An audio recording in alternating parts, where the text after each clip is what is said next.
What's up, Barnhill family, and welcome back to your home for all things combat sports. Yo. Guys, today we are breaking down and making predictions for your UFC 315 main event. Della Maddalena looks to take the belt off of Belal Muhammad. We're going to get into that and let you know who we think is going to win the fight. And this video is brought to you by Fight Signal, but more on them later. So, Nick, let's just jump right into, you know, we love to nerd out, right? We're kind of becoming the channel known as the technical analysis guys. Like these guys like to deep dive. Yeah. So let us dive deep in a fight that I think does have quite a lot of depth to talk about. For sure. So Della Maddalena, really good. Oh, yeah. Interesting story. Lost the first two fights of his pro MMA career and then hasn't lost since. He's perfect in the UFC. Very good hands, pretty good takedown defense, which makes it a really interesting stylistic matchup for Belal. Right. Belal Muhammad, he's the guy that everybody loves to hate. Right. But he's a damn good fighter. That's and right. he's a champion. And we have to respect him as that. And I think he might be one of the most buttoned up guys in the UFC right now. What sticks out to you from a technical standpoint in this match? This fight's really interesting, and a lot of people will just chalk it up as a striker versus grappler, but Belal has become much more than a grappler. Obviously, he loves taking people to the ground and just totally dismantling them with top position and pressure and ground and pound. And he also honestly doesn't even look for submissions that much. He just sets them up and then makes the person go into a worse position, and then he can find more strikes. And most of the time when he gets people on the ground, they don't get up until the ref stops the round, and then they get to a fresh start in the next one. But Belal's hands have really come along in his UFC career, but most importantly in his last couple fights. He's been able to start putting combinations on fighters that seem to have a striking advantage on him. And just because of the sheer volume and pressure, and he's got decent striking defense, he's able to get just as much damage done to his opponents who are seemingly better strikers than they are of him. And I really find that part impressive, because when you take a guy like Belal, most people understand that they don't have the grappling advantage over him, and they don't have the MMA ground control that he's got. But they go, well, if I can keep this fight standing, I should probably be able to get my hand raised over Belal, because he can't submit me. His hands aren't that good. And if I can outstrike him, I should be able to win. Belal doesn't even allow for that sort of stuff with all of the pressure. He comes so forward and brings such a pace for these guys, and it lasts through 5 rounds, that I often see fighters losing all of their power when they fight Belal because they're moving backwards so much. And it doesn't take a genius to understand that if you're moving backwards, you're all of your power is moving backwards as well. And even though you can land a good shot while you're moving backwards, and there's guys who have proven to be very good at that in boxing and MMA, it's not common, and it's certainly not as powerful as if you are the guy moving forward. And that's why I think Belal does so much damage with his strikes. They're straight 1s and 2s. He'll throw a hook in there every now and again, maybe trick you with an uppercut if he closes the distance enough. But he's just putting straight shots on you. They're pretty hard. He's pretty durable. And when I first thought of this fight happening, I was thinking, all right, Belal gets hit a lot. He's got decent hands, but his head movement isn't great. And then I started watching Jack's fights. Jack's got great hands. He's got great striking. I would never take anything away from him, but he gets hit a lot. Yeah, and we've both seen of them do. Yeah, they both get hit a lot, and I just am concerned that if Jack is getting pressured back towards the cage, that's where Belal wants him, because he's really good at dragging you down to the ground from the cage. He's also really good at eating time off the clock from there, but he's also really good at just keeping you at bay and shutting down all of your offense and making you just react off of his pressure rather than getting your own offense going and, let's say, controlling the fight. So Jack's ability to control this fight is really what's going to make or break his chance at winning. I don't see how he's going to control the majority of 25 minutes with Belal. And make no mistake about it, Belal is ready for 25 full minutes. He's had 25-minute fights. Anytime he gets a 5-round fight, it usually goes all 25 minutes. Jack, he gets the first few guys out of there in first or second round knockouts, and then he has a couple of 3 rounds decisions. But we've not seen him in a UFC 5-round fight. And I do start to question where his gas tank's going to be come round 4 and 5. And I know if you watched the videos last week, you saw that we and everybody else thought Prates wasn't going to have any gas in the late rounds. Turns out he was the one with a better gas tank later in the fight, but that's because Ian did so much work beforehand. Yeah. When your output is minimal, it's easy to have plenty of gas left for the 5th. I mean, Ian was and this is not a video about that, but Ian Machado Gary was like doubling up or tripling up on Carlos Prates as far as output goes. Right. And so Jack really does have to figure out how he can control this fight from a volume and output standpoint, because while he hits hard and he's a better striker than Belal, he's not a one-punch KO specialist. He's the kind of guy that can find his angles and pick you apart for a couple of rounds and then wind up doing enough damage over time, especially with the body work. That starts to open up the head even more, and then he lands his big shots.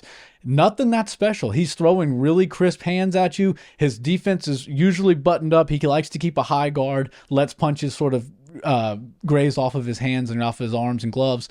But if he doesn't start to make Belal pay for his entries and pay for that pressure early on, Belal's going to run over him. And I think the best chance Jack has to win this fight is to come out on the attack, make Belal go backwards and push him backwards rather than wait and maybe concede while he gets his reads and tries to understand what Belal's going to do and how he's going to enter. Because at this point, Belal Muhammad's the best 175er in the world, and there's a whole bunch of really good fighters in that division.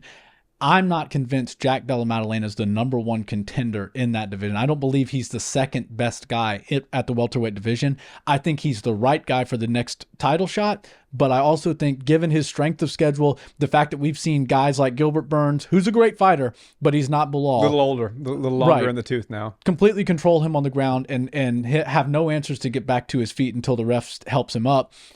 Also, we've seen that with other guys who I can't even give you their names because they aren't quite big enough names, and they come from different countries, so I would botch their name even if I did know it. But I see that, and I see the strength of schedule that Belal's had. We're talking about this 12-fight win streak that Jack is on, but that's a whole lot different than the 10-fight win streak that Belal's on, and the strength of schedule definitely needs to be looked at and considered when you're thinking about betting on this fight. Yeah, and when we're talking about a potential Jack Della Maddalena upset here, I think we have to define what are we really talking about. And I think we're more than likely talking about a knockout. Would you agree? 100%. So, how does Jack get that knockout? And what's really interesting to me is because, in preparation of all these videos, I always go to Fight Signal to see what they have to say to see if it matches up with me.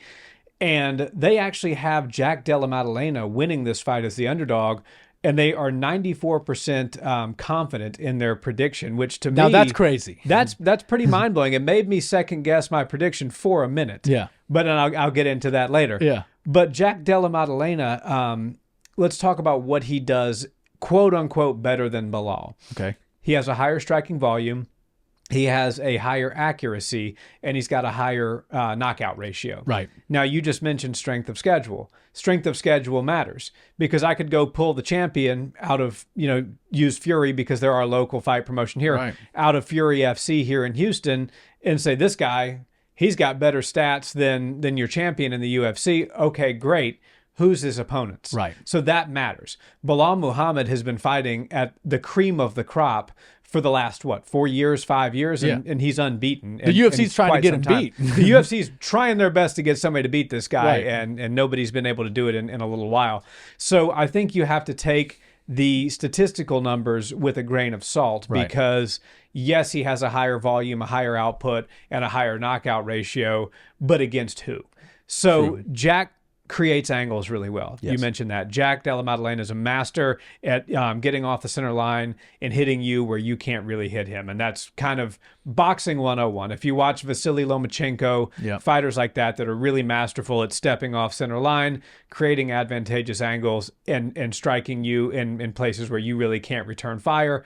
Jack is brilliant at that. He's one of the best, actually, I think, in all of MMA right now at doing that, specifically with his hands. Disappearing from his angles when the guy's got a high guard and he can throw a couple and he's gone and the person's left looking around to find him. Exactly. And But here's the thing, and I think I've alluded to it, so I'll go ahead and just drop my prediction and stop honeydicking. All right, let's go. Guys, and before we wrap this video, we just want to say thank you to today's sponsor, Fight Signal. Fight Signal is an AI-based predictive analysis tool for UFC fights specifically, and they have been almost 90% accurate in their predictions going back 2 years. And oddly enough, they actually predicted correctly RDR defeating Bo Nickel. And honestly, I thought they had lost their minds when I saw that prediction. But you know what? I threw a couple bucks on the fight anyways, and I'm glad I did. So thank you to Fight Signal. If you guys are looking for deep dives, not just predictions, but deep dives into the technical analysis of the sport and each various matchup that you're going to see, they have a free version. If you want the full predictions with percentage probabilities, you do have to pay for that premium subscription. But I got some good news for you. If you use that promo code Barnhill, you're going to get a massive discount on your first month. So sign up today. Thank you, Fight Signal.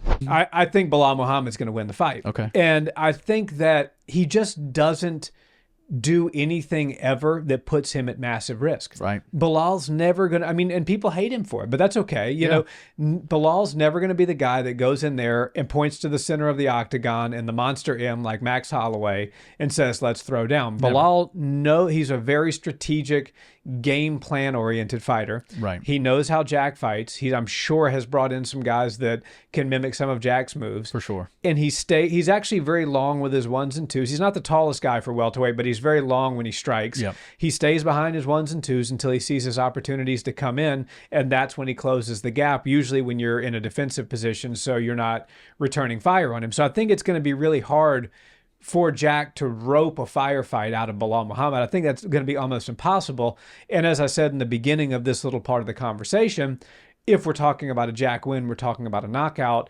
I'm just trying to wrap my head around how that's going to happen. Right. Because Belal's not the kind of fighter who's going to take chances. If it was Justin Gaethje, I'd say, okay, yeah, you know, he's going to go in there and he's going to give you the opportunity to knock him out. But Belal's just not going to do that. And love him or hate him for it, that's just not the way he fights. So I think Belal Muhammad is a superior grappler. I'm not breaking any headline news there with that statement. Right. But I also think he can hang with Jack on the feet. And I think he's going to hang with him just enough to get him to the ground 3, 4, 5 times in the fight, get good top position, because if we talk about what Jack's strengths are, Belal has a way higher top control position time average than JDM does. Right. So, and JDM has been taken down and held down by much lesser grapplers than Belal Muhammad. Right. So Belal, I think, is going to keep control, you know, ground and pound, rinse and repeat. He's never going to be your one-punch starching KO kind of guy. But I do sense a finish here. Okay. But I sense a late finish. I think it's TKO, ground and pound.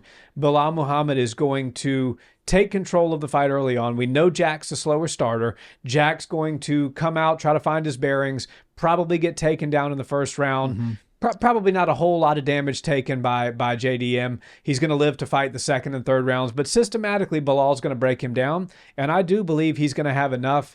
And as of late, Belal's been throwing with a little bit more pop in his shot. I think he's going to be able to finish Jack from the top position, ground and pound, 4th or 5th round. Okay, I like that. And, you know, when I was going through my predictions, I was considering a late finish for Belal.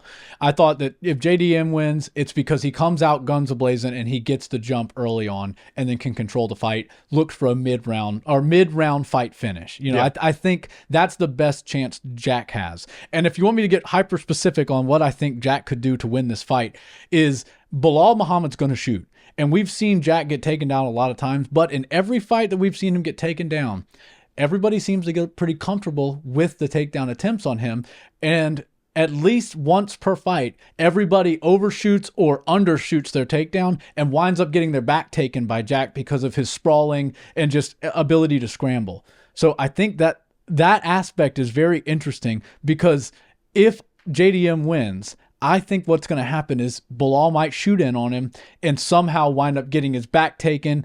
JDM somehow gets control on the ground, and he's got really good ground and pound. He knows how to punch hard, and he doesn't compromise his balance all that much when he does have somebody down there, and he does land really good shots, clean, precise shots, which is hard to do when you're standing, leaning over somebody and striking, but he does it pretty well.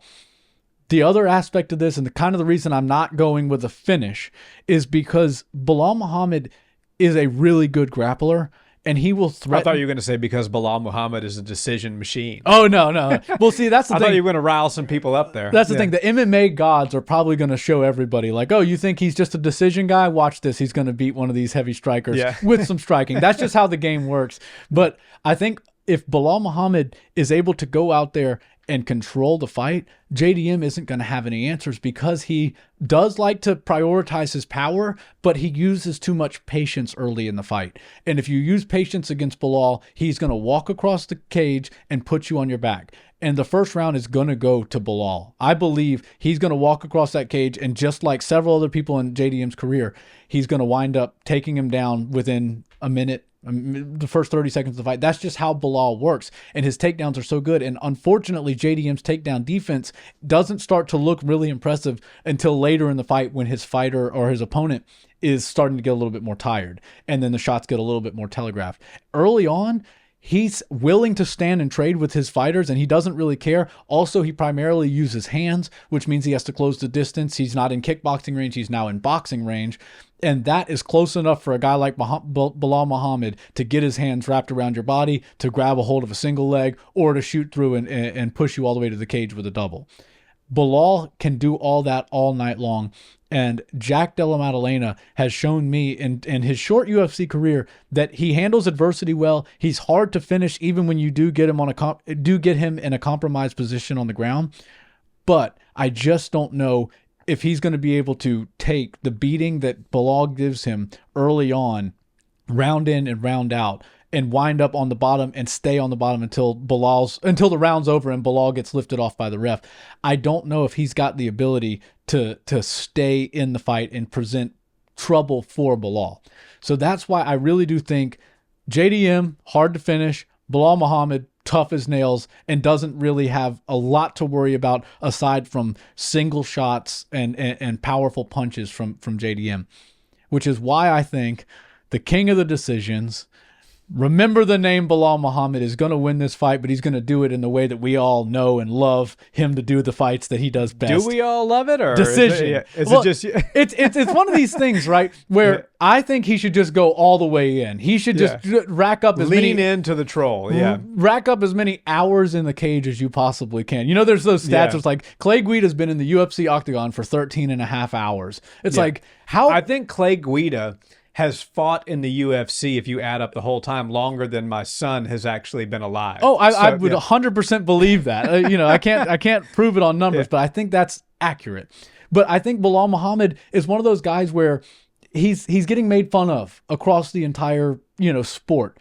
But at some point, it stops being fun to make fun of the guy that is taking everything everybody's throwing at him, and now he's throwing stuff back out into the world like, I'm the best boxer in the welterweight division. Something that is laughable for him to say. Yeah. But also, now he's starting to prove that he's pretty good with his hands, and he's beating better strikers than him, and he's doing it with his hands, leading into to his bread and butter, which is the groundwork. So I am going to go Belal Muhammad, unanimous decision. I think JDM probably gets his hand, or doesn't get his hand raised, but gets round one. I'm going to go 49-46. I think Belal Muhammad has a lopsided championship performance. JDM is very good. He's going to be tough for some of these guys in the division to beat. And I will say this might be a hot take, but Ian Gary stands a better chance at beating Belal than JDM. And I think it's strictly because of his style and his ability to control the fight from the outside. JDM does not try to control the fight from the outside. He loves to get inside. He uses his guard to close the distance,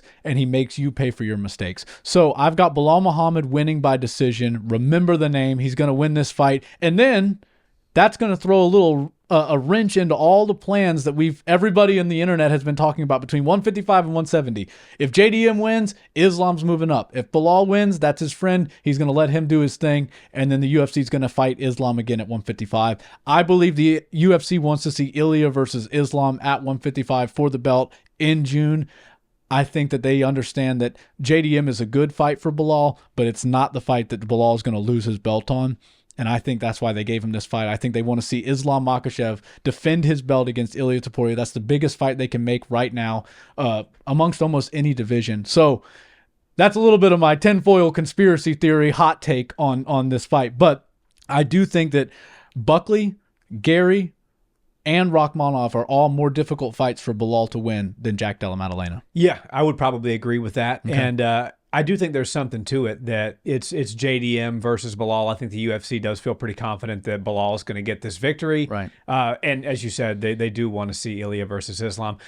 Also, by the way, what a strange set of circumstances that a replacement fight, because this was supposed to be Shavkat Rachmanov, right, the Jack Della Maddalena, who wasn't really on the top of anybody's list for title contenders. Biggest win is Gilbert Burns. Can change the career paths of the former 145 champion Ilya Topuria. Yep.